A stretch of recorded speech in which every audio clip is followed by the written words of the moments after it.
Doğanlar gelinlerinde bugünkü konuğa gireyin. Bugünkü konumuz ayratinem yaşlara gönüktürülen ve yaşlı hiç kaçan geç olmaz. Yaşlılar için hem katı bir peydalı olan bir konu. Aslında durmuşumuzdaki şu temanı yaş vaktimizde düşünen olsak, yaş vaktimizde bu temanın çungur manılarına düşünen olsak, geleceğimiz köp ervetliklerden, köp eden yanlışlıklarımızdan, köp günahlarımızdan bizi soğup geçecek bir hakikat bolardı. Ama hiç açan geç değil doğanlar. Şunun için köprencem yaşlara yüzlenecek, kalıverse de yaşlılara, hemmemizden bugünkü günlerden bir bereket alıp gideriz diyen umidim var. Öz geleceğinizleri koranlar, öz geleceğinizleri satmanlar diyen bir temanın adı. Adından belli bir tema. Ne derecede seriyozlu bir zat bolacağını göresler. Gelinler gelip çıkış kitabına yüzlenerli. Çünkü bugünkü etçak gürünümüzde Hudayın sözünden bir esas olmasa olmaz. Bizim her hepte ediyen gürünlerimiz Hudayın sözünden esaslanıp öz yaşayışımız için değil mi? Sapaklar çıkaramız. Şunun için ilki bilen Hudayın sözünü okuyun. Kimde söz bar elinizlerde, kitaplarınızlar bar olsa açınlar. Gelip çıkış kitabının 25. babının 22-34. ayetlerinde Ishak'ın iki sanı oğlu var arada gürrün ediyor. Ishak kim bilesizler mi? İbrahim'in oğlu. Hemişe Huday özünü köyne ayakta tanıdan vakti kimlerin atlarını tuttu? İbrahim'in, Ishak'ın, Yakup'un Huday'ı men deyip özünü tanıttı. Doğru mu? Demek ki Ishak'a Huday adını biliyor. Özünü men İbrahim'in, Ishak'ın, Yakup'un Huday'ı demekten utanmıydı Huday. Şol Ishak var arada ve Ishak'ın iki oğlu. Kalıverse Yakup'am adı tutulanların biri. Şoların durmuşundan öğreneli. Ishak'ın iki tane oğlu var. Yakup bilen Esav. Şol ikisinin durmuşuna ünüs vereli ve nekili derecede bizim hazırki yaşayışımıza şol dövürdeki münlerce yıl bundan ozal olan vakaların hazırki durmuşumuza ediyen tesirini, hazırki durmuşumuza şu zatların görünyendiğini bu ayetlerden görelim. Böyle mi? Gelinler okalım. Ishak'ın ayalı Rebekka oluyor, doğru mu? Göğrüdeki ekiz çağa biri bilen itekleşerdi. Rebekka ne için bu ecirmenin başıma düştü deyip Reb'den soradı. Reb ona şeyle cevap verdi. Göğrende iki millet var. Senden iki bəsteş halk dörer. Biri beylekisinden Rüstem çıkar. Ulusu kişisine kul bolar. Vakti dolup Rebekka ikiz oğul doğurdu. Onların ilkinci doğulanı yüzü kızıl ve teni edil, postsun giyinen yağlı tüylekti. Ona Isav deyip ad koydular. Sonra onun ökçesinden yapışıp ekiz tayı dünyaya indi. Şunun için onun adına Yakup daktılar. Çağalar doğulanda Ishak 60 yaşındadı. Oğlanlar ulalıp Isav ökte avçı ve meydan adamı. Yakup olsa yuvaş hem öydeçi adam bulup yetişti. Ishak Isav'ı söyyerdi. Çünkü Ishak onun getiriyen av etlerini halayardı. Rebekka olsa Yakup'u söyyerdi. Günlerin bir günü Yakup mercimek çorbasını pişirip yiyorken Isav katı yağda hem aç halda meydandan geldi. Ol Yakup'a kızıl çorbandan bana da versene men aç öldüm deydi. Şol sebepten hem ona Edom deyip at daktılar. Yakup ona ilk öz nobaharlık oğulluk hakkını bana sat deydi. Isav men açlığımdan ölüp var yarın. Nobahar oğulluk hakkı menin nememe derkar deydi. Yakup ona onda and iç deydi. Isav and içen öz nobaharlık oğulluk hakkını Yakup'a sattı. Yakup Isav'a nan hem kızıl mercimek çorbasını verdi. Isav yiyip içip olandan son turup gitti. Yine şey deyip Isav özünün o bakarlık oğulluk hakkına bir pervay qaradı diye. Yine bolup geçen esas şunda doğanlar. Seredin İbrahim peygamberin hemme iman edenlerin atası deyip hasaplanan İbrahim peygamberin oğlu İshak köp yıllap özünün hem çağası olmadı. Çağası doğulan vaktinde 60 yaşındadı. 60 yaşında Huday ona bir ikiz oğul verdi. Oğullar ekiz olan bilen ikisi birden çıkmaya, doğru mu? Ekiz olan bilen izli izine çıkıyor. İzli izine doğulan vaktinde ilki doğulan neme olup çıkıyor? Ulusu oluyor, ondan sonraki küçüsü deyip hesaplanıyor. Bir neçe minut aralığında doğulanan bolsalar. Esav ilki doğulan oğlu şeyle nehili, kızıl, posun yağlı tüylü bir oğlan. Yakup olsa küçücük ama şol Esav'ın ilki doğulanının ayağından yapışıp çıkıyor çıkan vaktinde. İkisi bir vakta çıktı diyen yağlı İzmekiyinle doğuluyor. Hayran kaldıran zat şu yerde de bir maşkalanın amnemesini görüyorsunuz mi? Atası İshak kimi söyledi? Esav'ı söyledi. Ne için? Birinci oğulluğu bir. İkinciden ol güçlü, avçı, her gezek giden vaktinde avdan kuru gelmeyen biri. Hem işe bir zatlar avlap geliyor.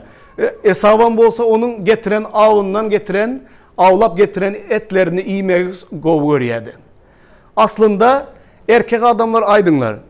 Erkekler, oğulları, baralı adamlar. Oğullarımızı nehli göresimiz geliyor biz. Esav yağlı göresimiz geliyor mu? Esav yağlı göresimiz geliyor. Av avlasa, dışarıdan öz hakkını tapıp gelse, işlep öz nemesini özü yine de öyen bakıp bilse, en atası var da ala dedip bilen güçlü, özüne göğünü yeten, akıllı, bilimli, öz ayağında durup bilen oğullardan atalara nehli göğünü dok oluyor bir kili. Ha, benim oğlum deyip kuvanar ona. Yakup nehli oğlu oldu diye. Öydeçil deyip yine yakşı aydıptırlar. Bizlerde olsa ona ne mi diyerdiler? Enemi oğlu diyerdiler buna, doğru mu? Öydeçil oğul nehli bulardı. Üyleri sıfırar, nakar pişirer, tavak kaşıkları yovar. Munyalı oğullardan atalar hoşnut bolar mı? Kaçan erkek olasan oğlum deyip gepler ediyen, doğru mu? Senen bir erkek işini etsen, üyden çıkmaysan, dine üy sıfır, nakar pişir, tavak kaşık yok, kızın işini edersen, kızı olmasa nemşetsin, iki oğul ha, doğru mu? Bir etmeler senin. Şol neticede atası ulu oğluna, güçlü oğluna bir kuvanar idi.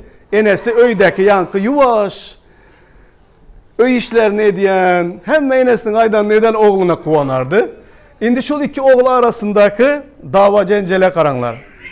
Aslında doğanlar bu yerde oğulların güçlü oğulluğuna ya yumuşak ya sertliğine ya avçı del, öydeçili ya da daşarda tokayda özünü nemeden ol gürünler onda del. Bu yerde başka bir ruhu bir zat var. Eyyem gördünüz nemede. Aslında birinci doğulan bolanlık için enesinden birinci doğulan için yankı güçlü, tüylü, kızıl etli bir hili edermen, hiç zattan korku ürküsü yok olan Esav birinci oğul hükmünde no bakarlık hakkına eye. Birinci oğul no bakarlık hakkı. Yakup ona eye deldi. Yakup ondan son doğuldu. Ama şu ikisinin arasındaki dava cencele karanlar. Bizlerde aslında bilmeyen Türklerden ehli, Türklerin ben eşitişime, görüşüme göre doğudan ehilliğini bilmeyen, Türkmenistan'da bizim yurdumuzda kiçi oğul miras düşer, doğru mu? Uluları, ulu oğul olsa da doğuluya, hemmesi çık gidiyor, ataynesinin öyü, maşını, bar emlaki kimi kalıyor? Kiçi oğula kalıyor. Ulu oğulun hiçbir nemesi yok, mirastan payı yok. Ama ulu oğuldan bir topar cevapkerçilikler var. Atası ölse hemen tohumunun başı olmalı, alad etmeli, nene. Ama miras kime kalıyor? Kiçi oğluna kalıyor. Daşar yurtlarda ben bilen, gün batar yurtlarda ata enesinin mirası kızlarına yan denk paylanıyor. Bizde kıza vapşı iş saat yok. Ya var mı? Kızdan bir peyda hazır süt kakallayan ere veren vakti. Olam ön yoktu, hazır var. Başka peyda yok. Miras kıyıza nevşetilmedi. Verilmedi bizim nemede. Ama oğulların içinde de ulu oğula iştat yok. Küçük oğul ehli mirasa eye oluyor. Bu yerde Yevreylerin medeniyetinde, mukaddes kitapta geçen bir zat, ulu oğuldan nobaharlık hakkı diyen bir zat var. Hazır nobaharlık hakkını dine bir maddi zatları bilen, bir miras bilen aytsam, onda eyyem size düşünüklü olar. Ama nobaharlık hakkı dine bir maddi zat bilen hem cemlenmeye. Nobaharlık hakkını men biraz aktarıp öğrendim ve şutaya yazıp geldim. Aslında 5 tane zat yazdım. Nobaharlık hakkı bulardır doğanlar. Doğanların arasında ayratin hormata eye olan biri oladı. Nobaharlık hakkını alan. Ayratin hormata eye olan. Atasının mirasından 2 esse yankı oğul aladı hakkı. Nobaharlık hakkı. 2 esse. Atası ölenden son yankı ulu oğlu nobaharlık hakkı bar olan oğlu hökman şol tohumu tiyicin başı oladı. Hemmeler ona atasına hormat koyuşyalı hormat koymalı. Ondan başka da eğer atası padişanın oğlu ya bir tahtta duran biri ya ulu vazifege eye olan bir adamın ulu oğlu olsa şonun atası ölenden son şol taht, şol vazife, şol ulu oğula kalıyor. Şol yerde olmalı atanın ornunda. İndi Huday tarafından ve atası tarafından hem nobaharlık hakkı bar olan oğul ayratin bir berekede eye oluyor.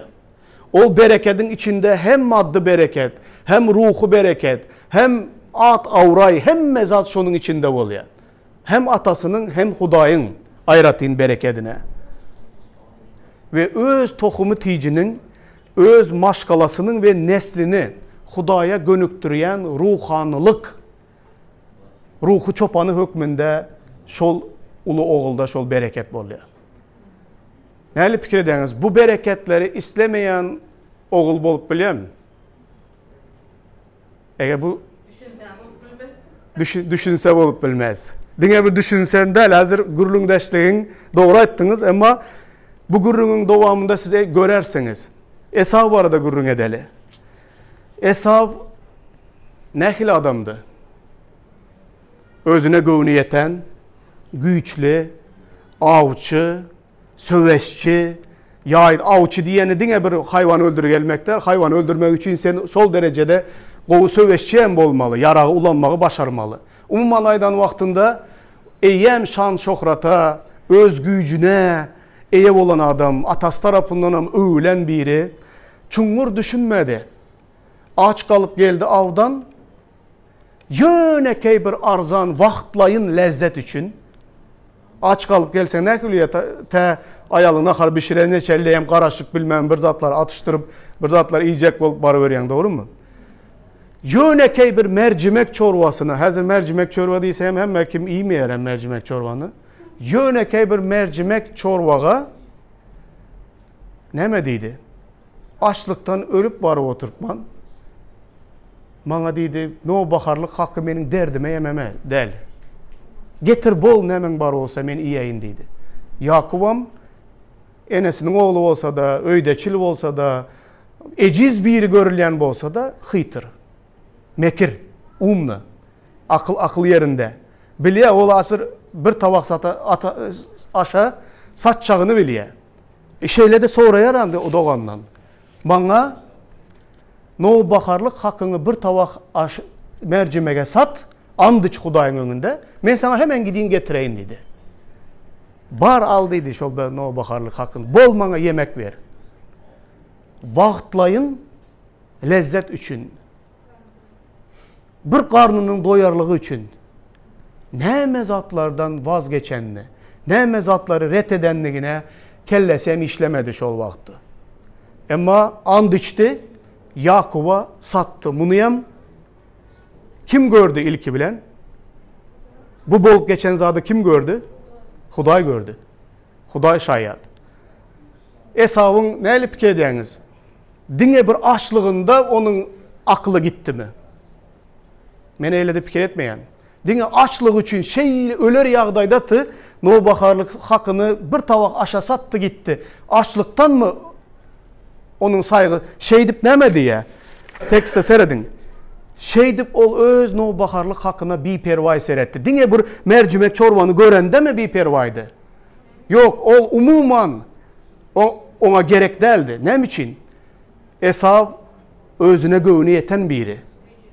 Men öz gücüm bilen isteyen yerim basıp alyan, men öz gücüm bilen isteyen hayvanımı avlap bilyen, men öz gücüm bilen hem mezada iyi bolup bilyen bana Huday nobaharlık hak diyen zat gerek değil. Şonun için al gereğin şol olsun.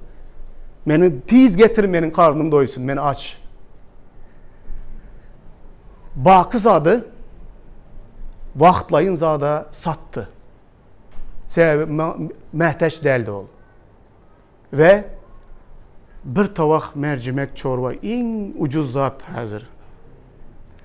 En ucuz zada bakı gımmatı deni tayı bolmadık bereketi sattı koydu. Sebebi o bereketlere men öz gücüm bilen yeterin diyen biriydi Esav. Yakup neme? Yakup eneçi biri olsa da ya yankı öyçü biri olsa da güçsüz biri, öz avını avlap bilmeyen biri olsa da mekirdi. Ol nobaharlık hakkının nemeligini biliyedi. Ve bu hakkı Yakup'un özü hiç kaçan yetip bilmeyendiğinden biliyedi. Şunun için Yakup'ta bir ımtılış vardı Hudaya. Hudayım, meni bereketle, sen benim bilen bolmasan, men hiç kim.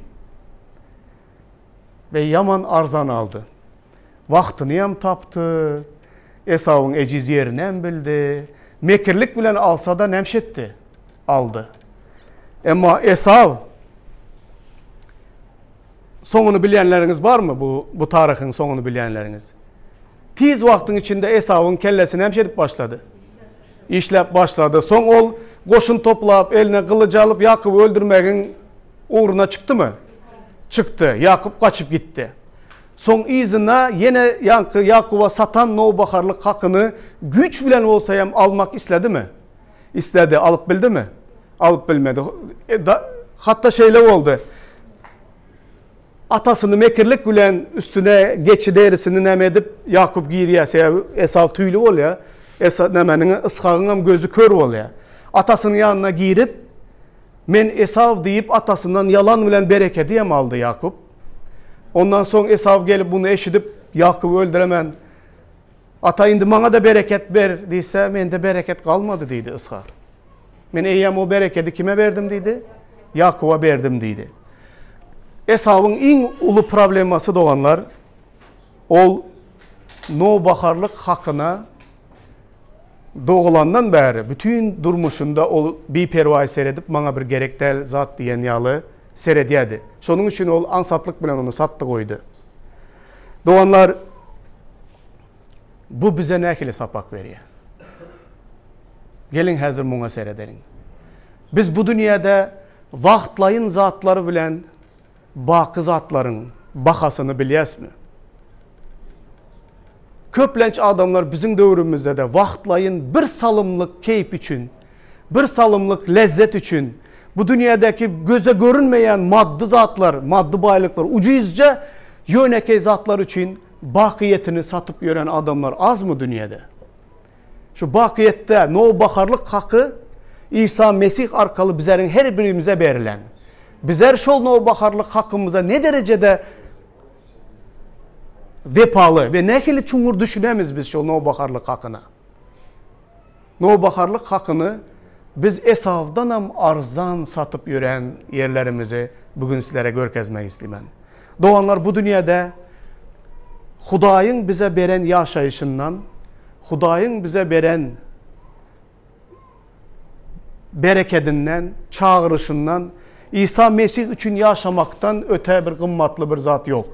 Ama biz vaxtlayın zatlar için bakiyetteki geleceğimizi, bu yeryüzündeki geleceğimizi de yöneke ucipsizce zatlar için satyas ve bulaştırıp öz geleceğimizi özümüz yok edip yaşayan adamlar var. Benim Norveç'te bir dostum var. Her safar baran vaktimde öyünde kalyan özem şol yaşayan şəhərimin bay adamlarının 4-5 olsa şonun biri şol. Denize gidip öz gemisi var, balık tutan gemisinde. Yeke ikimiz denize gidiyoruz. Bütün gün diyen ya balık tutup gürleşmenin qovu görüyor menin bilen. Bana ne deydi bir gezek? Hali yadımda bir neçe yıl bundan ozal aydan sözleri.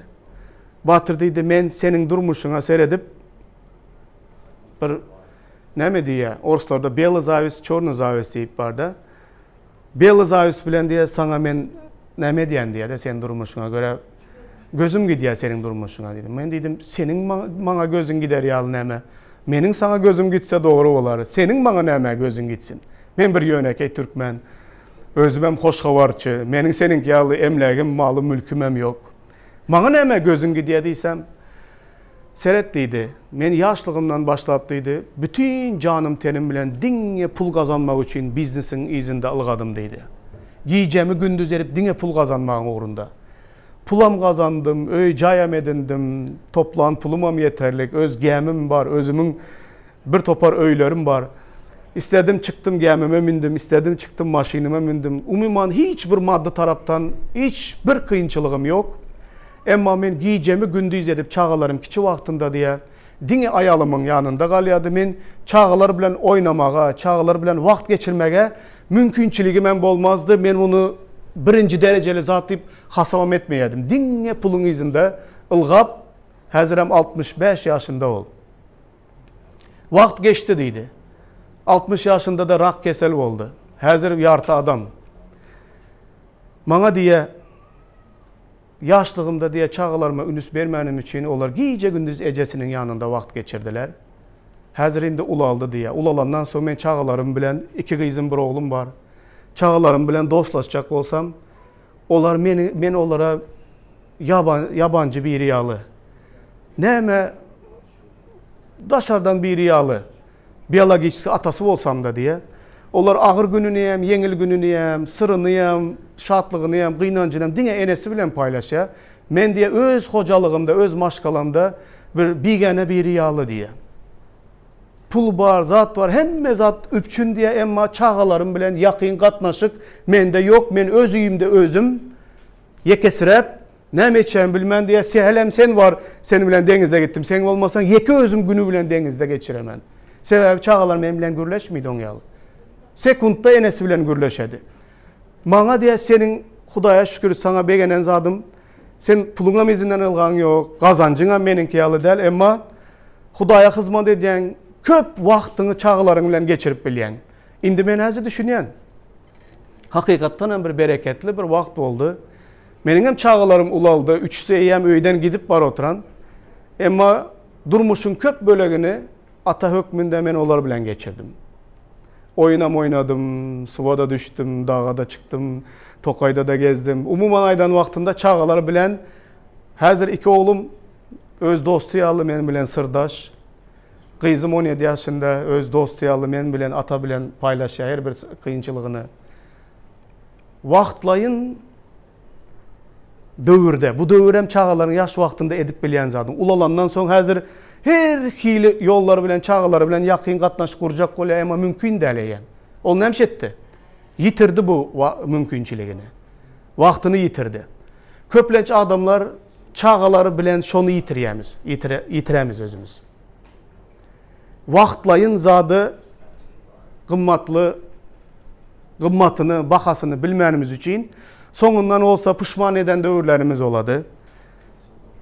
Ama şol dostum menin bilen yüreğini paylaştı. Men onun için kıynanıyan. Keşke de diye şu baylığımın yarımı olmasa da beğenirdim diye.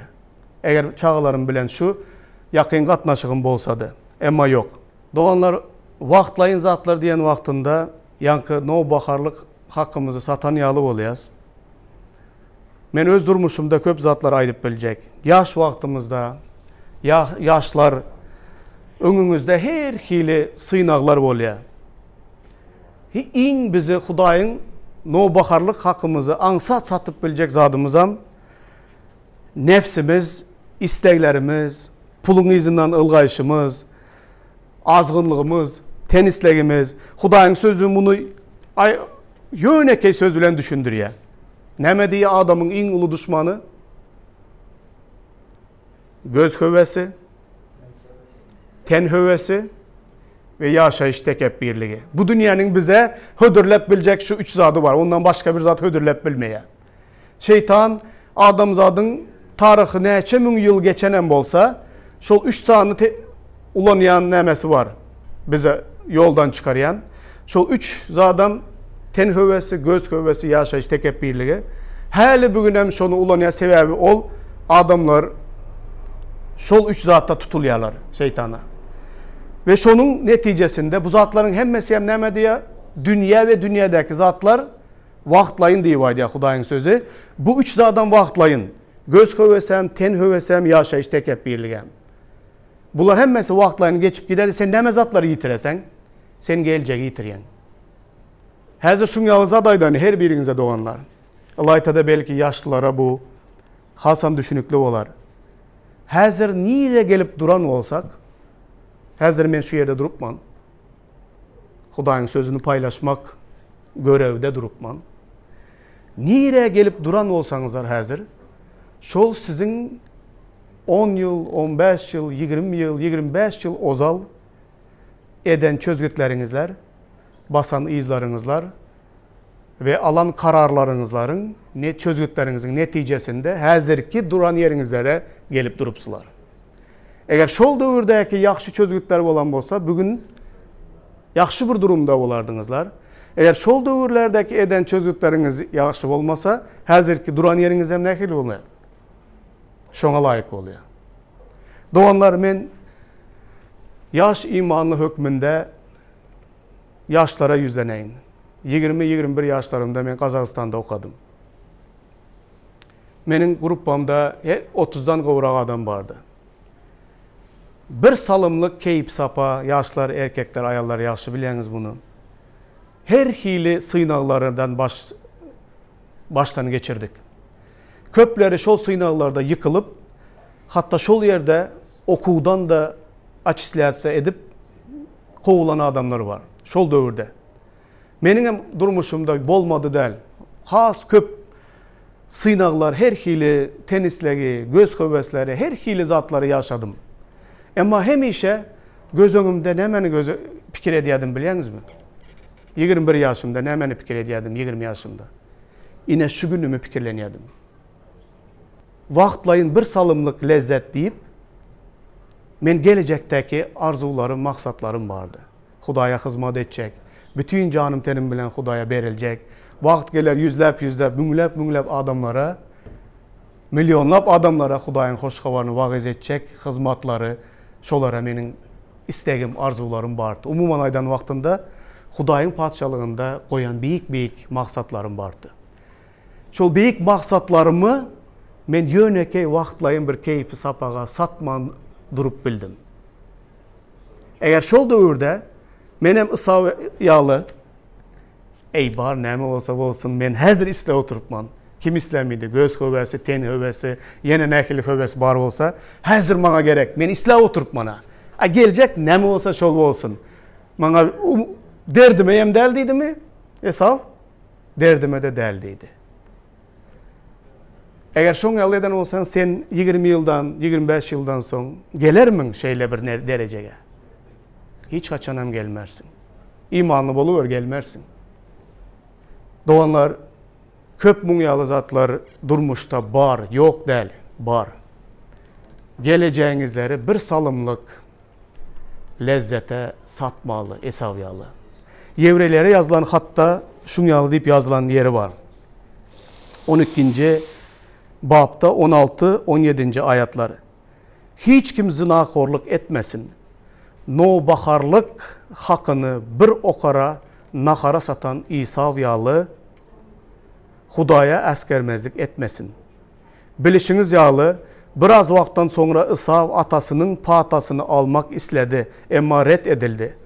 Bunun için göz yaş döküp yalvarsa da edilen kararı ütkedip nemşetmedi, bilmedi. Men hayran galýan doganlar, häzir biz bir topar zatlar barada gürrüň etdik. Emma men şunu köp araştırıp köp aktardım. Zinakorluk etmesin, no bakarlık hakkını bir tavak aşa satan Esav yağlı Hudaya hormatsızlık etmesin. Ondan son diye köp gezek gözyaşlarım döktü Esav. Yalvardı atasına, beni de bereketledi. Bereket kalmadı deydi. Ondan kalıverseyem neme deydi izinden? Zor bilen, kılıç bilen doğanından yankı arı alacağım oldu. Onan başarmadı. Sev Yakup'un arkasında kim durdu? Huday durdu. Ama bir gezek yitirenden sonra onu izine kaytarıp alıp bilmedi. Nem için bu zina var da gürrün giden vaktinde Esav yatlıydı. Yevrelere yazılan hatta. No bakarlık hakkını bir tavak aşa satan Esav yağlı bolmasın.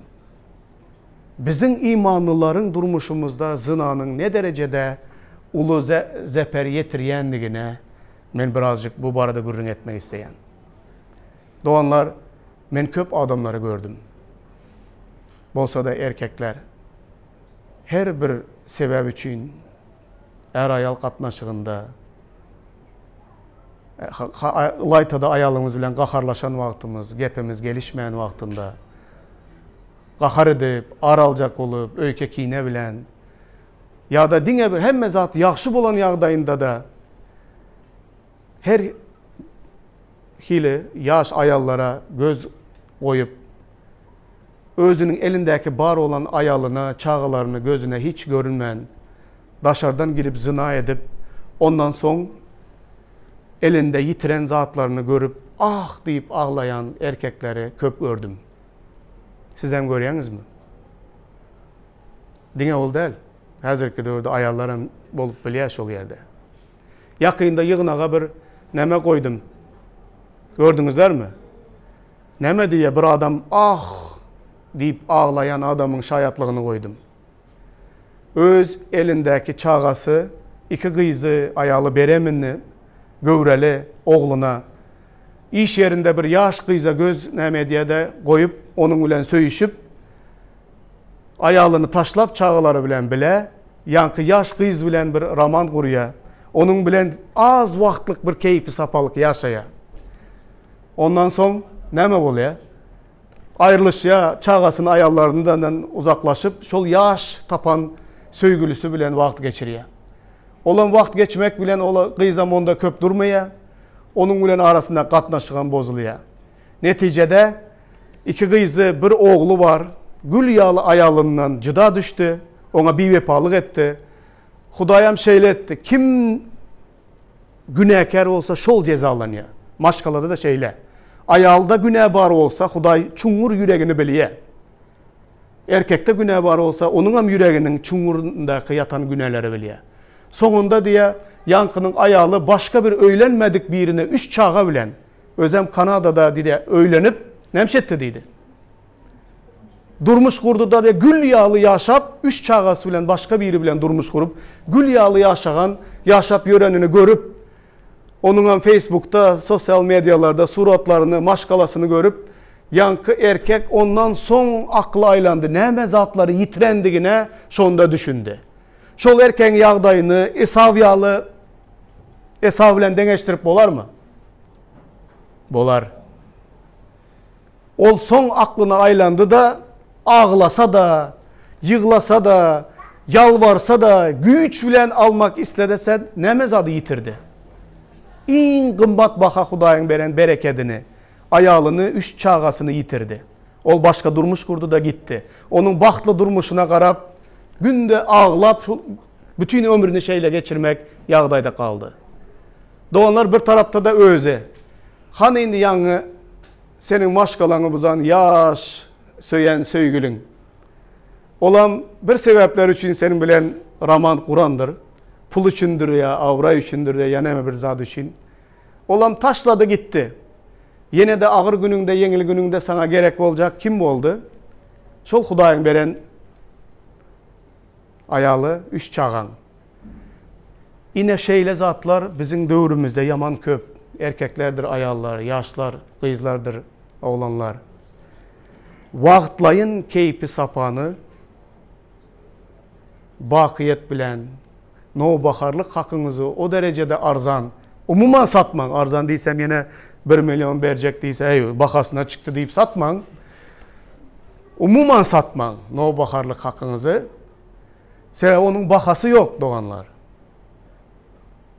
Esab bir tabak aşa sattı. Her bir sana gülüp qaran bir gene ayallar senin vepalı ayalın bolup bilmeyen.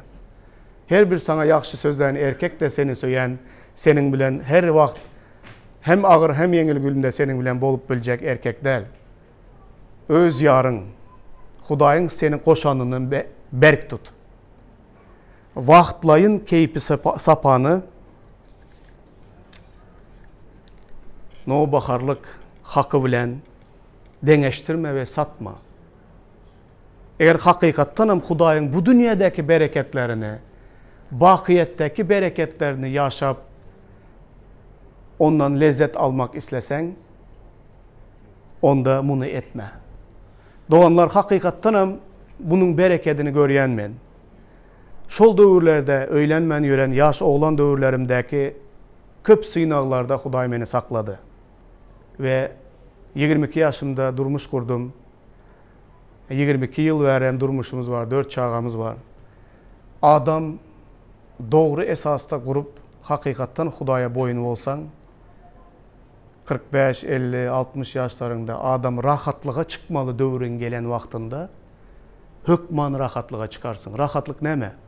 İlk rahatlık Huday bilen menin aramdaki parahatlık, garmoniya diyez biz. Huday bilen menin aramdaki garmoniya, sazlaşık.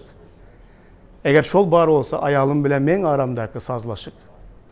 İkimizin aramızdaki sazlaşık, çağılarımızın baktı, onlar bilen katnaşığımız. Muna gelir baylık var mı? Şunun için şu günkü günde de ağır dövrlerde olsanızlar da, nekili sınavlar baştan geçiren olsanız da, no baharlık hakkı var arada, oylanın.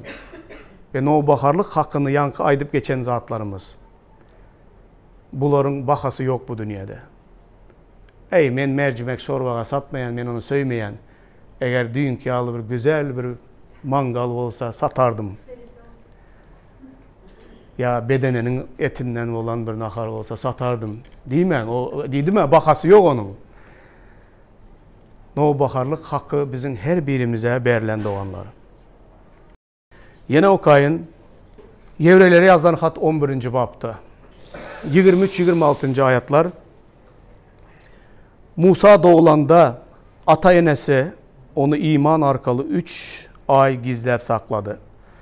Olar oğlanın ütkeşikliğini görüp padişanın permanından korkmadılar. Ulalıp kemala gelende Musa iman arkalı Faraonun kızının oğlu deyip tanalmaktan boyun kaçırdı. Ol güne kazanıp vaktlayın lezzetli durmuşta yaşandan Hudayın halkı bilen bilehorluk çekmeyi özüne rova gördü. Musa Mesih'in uğrunda kemsidilmelerini Müsür'ün hazınalarından has ulu baylık saydı. Sebep ol özünün alacak büyük sığlağına umut bağlayardı. Yine iman adamının boluşuna seyredinler doğanlar. Gelin Musa barada oylanalım biraz. Benim aydan sözlerim yine de bir neçe yerlerde has aydın açık görünüyor mukaddes kitapta. Musa'nın yağdayını emmeniz bilyeniz. Doğulan vaktinde Faraon nemediydi. 2 yaşına çelli Yevreylerin bütün erkeklerini öldürmeli, Nil deryasına krokodillere zıngmalı. Umuman aydan da Yevrey halkın köpölmesin diyen bir nemeye geldi. Ama o Musa doğuldu. 3 aylap en atası iman arkalı Faraon'un permanından korkmadılar, Huday'dan korktular.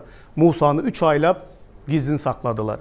3 aydan sonra Musa tersin yollar bilen derya aktırıp iyi verdiler. O yerde de Faraon'un kızı, padişanın kızı suya düşüp oturan vakti onu tapıp aldı. Ondan sonra öz enesini nemşettiler, getirip ona bakıcı edip süydü emdirdiler.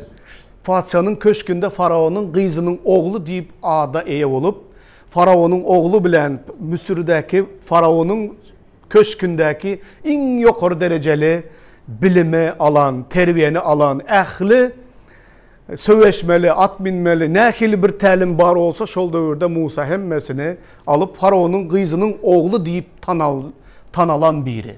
Hakikatten hem şeyle ösen biri. Bu diye seyredin Musa'nın imanına. Vaktlayın diye günahlı lezzetten lezzetlenip padişanın ahtığı diyen adı almaktan diye nemeni sayladı? Hudayın halkı bilen bile horluk çekmeyi özüne rova gördü. Neme için? Bizler hazır neme diyerdik? Hazırki dövürdeki imanlılar. Padişanın oğlu, padişanın ahtığı deyip tanalayan olsa, şok hakka iyi olsa, yetmese, yetsem deyip arzuda yören adamları göz önüne getirin. Yetenleri aydın Musa yalı. Meyletin bana bu yeten zatlarım gerek değil. Men onun deregine Hudayın halkı bilen ecir çekmege neme deydi? Doğru saydı. Musa'nı göz önüne getirebilirsem Esavyalı bir tabak mercimek çorbadan daha büyük bir zat. Padişanın oğlu deyip tanılıp köşkte yaşap hiçbir neme yerin, neme içerin, neme giyerin diyen zatın aladasını etmeli del Musa. İşlemeli hem del Musa. Bütün ömrü keyfi sapa içinde yaşamaktan nemeni sayladı. Hudayın halkının içine gidip 40 yılını çölde geçirdi. Kaçıp gidip. Ondan sonra yine 40 yılını yine çölde geçirdi İsrail halkı bilen. Bütün ömrünü, hemşet kalan ömrünü 40 yaşında vakti terk etti. Faraonun köşkünü. Kaçıp gitti köşkten. Kalan 80 yılını mı çölde geçirdi. Musa nemeni görüyordu doğanlar. Ne için Beylezada gitti? Ol bakiyeti görüyordu. Ol Hudayın padişalığında Müsür'ün hazanalarından has ulu baylığı sayladı. Bu baylık nerededir dedi? Sebebi ol özünün alacak sıylarlarını, Hudayın padişalığını onu görüyordu. Doğanlar şeyle imanınızlar bolmasa kolay kolay ansatlık gülen nobaharlık hakkını bir tavak mercimek çorbadan hem arzan satıp bilesler eğer şeyle imanınızlar bolmasa. Men yine Şimşon vardı gürrün etmek isteyen. Onun derdi daha hasam ulu.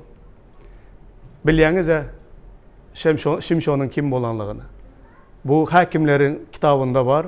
Hakimlerden olan, İsrail'in içinden saylanan biri Nazarev oluyor özem. O bütün halkın kazısı olmalı adam. Şimşon'u neme yıktı?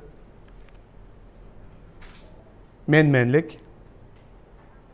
Vaxtlayın Filistinlerden olan, özge milletlerden olan ovadan kıyızlar, içki.